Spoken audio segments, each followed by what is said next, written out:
some shit. Yeah, but that shit was like bad condition. So they up there on the beach road. That one? No, not Tango, but down in Brunswick County. Like this person had a fucking had enough land. They bought exotic animals. Yeah, here's the question: what the fuck? The laws were different. What did they have at the Carolina Beach one? Man, he had a tiger that looked like he was doing time. Yeah, that's what I heard. He said he had a tiger doing time. I went in there and took the kids, man. They're all doing time. Look, all those animals are doing time for sure. I have never. That felt like I've been in a zoo. I've been in Asheboro Zoo. That shit felt like an animal prison, man. When I walked through there, that shit was so depressing. I do not. I wanted to come back that night and break them out. You know what I mean? It was that bad. Yes. It's like the lion was as big as this couch, right? And his thing was as big as the Which one was that? The one down there on Carolina Beach Road? Trujillo. Yeah, Trujillo. They had a lion in there. Whatever it is. Like, yeah, he could barely turn around. My understanding is that place is a nightmare. I can't even go. I feel like I should go just to, like, see it and feel it, but I don't want to see that. I don't want to see like animals suffering and shit. Well, that's the thing, but since we don't see it, we let it go. Yeah, we ignore that we shit. Let it happen. Lions, what are you talking about lions? I don't even own a lion. We didn't even stay like for 10 minutes, man. We walked the kids through there real quick and was out, and I was like, nah, I can't. What else they had in there? They had a bunch of birds and shit, a couple snakes. That shit does not look like it's big enough. But it was a fucking lion there. Inside or outside? He's outside, like, you know, when you walk in the outside part. You say he got barely a cage. That bitch? It's probably from that wall to the unit right there. And that's it. And maybe as deep as from the wall. The fuck they feeding it? Meat. Ribeye every night. Beef. They probably runaways. Protesters. They probably selling the manager choice. You know when the meat get old, you got to put the blue sticker on it. Yeah. Sell that shit cheap. Shit. Food Line do that shit all the time. You get the yellow blue sticker. Yellow blue sticker. Yeah, you better cook that shit as soon as you get it. Bring it to the choir. Do not put that shit in the refrigerator. That shit goes straight to the grill. You better open when you go to the car. It's still good. You pull up in your driveway. You better open that bitch like right there. Throw that bitch in the oven as soon as you get in the house. For real, that shit'll goddamn turn color. That shit like a crip. That shit like a crip symbol. That shit'll just go. Look, no running errands once. Nothing. Oh no, no running errands. You go straight home. No. You get out of the car. Look, I was so bad one day. I went to work, and then we got a Food Line next to my work. I said, oh, manager choice. I gotta cook this shit immediately. Yeah. I grabbed some seasoning, cook that bitch at work. Right. Hey, I'm walking back to work unwrapping that bitch. No. Yeah. Did you just walk in here with a raw piece of meat? I certainly did. Anybody want some? This manager choice. I gotta cook this shit now. This shit gonna go bad, man. This shit's gonna go bad. So like, one thing I'm let you know. One thing we do is we dance around subjects. So back to pardon the attention deficit. Yeah, but this is why we. This is why we do a podcast. So we can go back and listen to it. So because we miss a lot of stuff when we don't. The next day we like, damn, we could have talked about that shit. Yeah, I know sometimes I'll be like, I could have talked. But then at the same time, the good thing about it is it's the moment, man. Like for the moment, yeah, I mean, that's shit funny. So what got you into hip hop? Like, man, like I really came up when I was like a kid. When I was not listening to hip hop practically at all until I was like, was you a hardcore dude? Like 18. Yeah, I was. If that. I like metal. I still listen to metal every day. Like I like heavy music a lot. But back.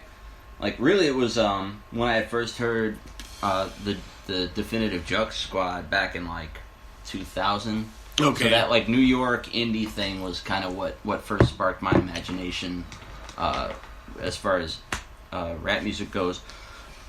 I remember picking up Bazooka Tooth, A$AP Rock's, like, second, like, widely released record back in, like, I guess 01. And then it was, like... There's a track on there called "We're Famous" with LP.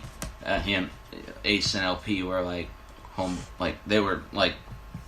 they were basically Run the Jewels back at the time. They were like killing my they were just like inseparable. They were like hype manning each other's shows and they were doing all that. Each other's production. Yeah. And LP's verse on a song called "We're Famous." Then I got into like LP, picked up Fantastic Damage, and then went back and picked up the Co-Flow record. Like, I kind of had to go back to Company Flow, but Fantastic Damage was my first LP record. Word up. Hey, y'all got to say this right quick, too. Anybody out there that does not have the Fun Crusher Plus album, man, and you say you're a hip-hop person, independent as fuck. Forget about it. That record is really important because that was a turn of people really being fully independent, and you actually saw people making dough. Because I remember that album. I lived in Georgia at the time when that album came out, and my buddy handed it to me and was like, yo, check this out. I'm like, what the... I looked at the cover. I was like, what the fuck kind of crazy shit is this? And when I heard it, I was like, yo, I ain't never heard no shit like this before in my life. Yeah. And then I looked and I was like, Raucous? Like, the fuck? Like... Yeah. That was it. That most of the verse of, like, We're Famous that he does with Ace on the Bazooka Tooth record, like, it opens just with this hard-ass beat, and it's actually one of the most forward verses L ever put out until now. Now he's a little more of a pocket rapper. Yeah. But back in the time, he was like, it was way scattered, and he was like fitting so many syllables into this. But then he had this verse on We're Famous where he's like actually talking about the like indie revolution of the time. Yeah. And he just jumps right into the pocket. I brought that genuine shit in 96 before you knew the underground independent exists. And it's like, oh my God. Like, he just kills it. Like, here's a question I wanted to ask somebody. Do you think that people forgot about him because of the mix-up of the names? Oh. Because I always felt like... A$AP Rocky and A$AP people, I feel like... I feel like... Because it had me mixed up. Yeah. And I was like, wait a minute, did it change his name? Yeah. No, I think a lot of like, what do you think, like, there's Sam? a thin line between, like, but then artists and, like, you know me. Right. I'm the biggest hip-hop head ever, and I'm not riding around bumping the names that y'all name. Respect the shit out of them, but that was never my cup of tea. It was just like, this is how hip-hop is supposed to be done. You don't rap weird like that. You see what I'm saying? No, I see exactly what you're saying. And I see why people do that. I love exploration. I'm not saying don't. But as far as for me and when I'm bumping in my car, like, that's not what you're playing. I was always more of the formulated plot. Not what the industry's playing, but just more like how the beat is produced and everything like that. They were a lot more obscure. And all some random shit sometimes. And there was no middle ground either. Either you fuck with it or you didn't. Yeah, that's what I like about it. Introduce me to that. You know you have to respect it. Yeah, and that's how hip hop should be. Like, I think with hip hop music, man. I'm sorry, I don't mean to cut you off. But I think like with hip hop music, you as a listener should never have to settle. You see what I'm saying? Yeah. Like, you should never have to be like, well, I kind of like it. I mean, it's not. That's what Dr. Dre said about selling albums. He said you're giving somebody a piece of art.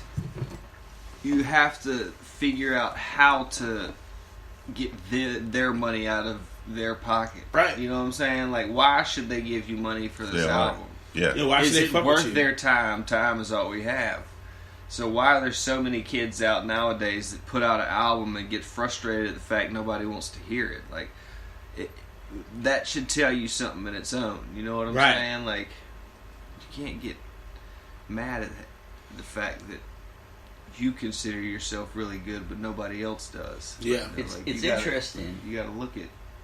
It's interesting to think about why it was that I was into, like, why did that speak to me as opposed to the more like pocket rapper kind of stuff? Like, why was that talking to me?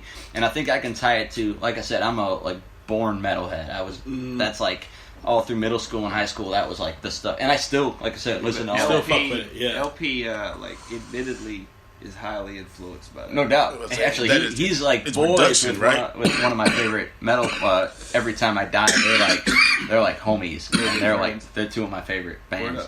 But I think I can look at it like, so the Dillinger Escape Plan. I don't know if any of you guys have heard of that band. They're a metal band that's super highly respected in metal, but they are still niche because it's very heavy, it's very cathartic, and it's very technical to the point where it's like, here's a weird time signature, and it's blasting all over the place, and you can't like. Is it like Voivod?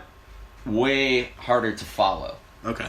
Like way more. Because when you said that, a Void Vibe just popped up. Because I remember the first time I heard Void Vibe, like, I was like, jazz. It'll be like 7 seconds of a jazz interlude, and then it'll just go crazy heavy in a time that you can't even bob your head to, and then it just keeps changing over and over again. It's like it's like for the ADHD like generation, Bungle, right? Yeah. Yes. Like Mr. Bungle. In fact, Mike Patton from Mr. Bungle recorded an EP with them. Yeah. So that's basically what I'm talking about. So that was what connected to me because I always felt so engaged by it because I'm like, well, I have to learn this now. Mm-hmm. So I would be listening to it, being like, trying to air drum to a certain part, and so that was what connected me to it. And then I listened to A$AP Rock, especially his early stuff, and LP, especially his early stuff. Yeah, his cadences were and I crazy, felt like man. I needed to keep listening. I felt like every time I listened, I learned something new about what I was hearing. Right. It didn't reveal itself all to me at first. So every time you listen, you got more and more surprised by what you were hearing. Exactly, and like It's dope. pleased with myself because like, Yeah, oh yeah. shit, I just like I kind of figured it unlocked out. a thing. Like I just got that now, and That's it how I felt about Wu-Tang. really similar Growing up. situation. That's dope. That's dope. That's dope. That's dope, man. It's crazy how, you know, and if you ask a lot of people that are into metal that don't like rap, they don't understand that the two kind of Similar. they're very With but the attention of it. because look, 'cause energy. think about it. Like with metal music, like it's like with hip hop, you got certain metal. What is it? Lyrics? I can't. Sometimes you don't hear. Sometimes I hear the lyrics. Sometimes Sometimes those guys you can they're hear like lyrics. Sometimes and I you can't pick up. Like, is he really But singing, or is he just? I'm always partial to the lyrics kinda like as a lyricist, saying it. but Yeah. in metal, it's not about the lyrics. Mostly for me, it's about the greater picture of it.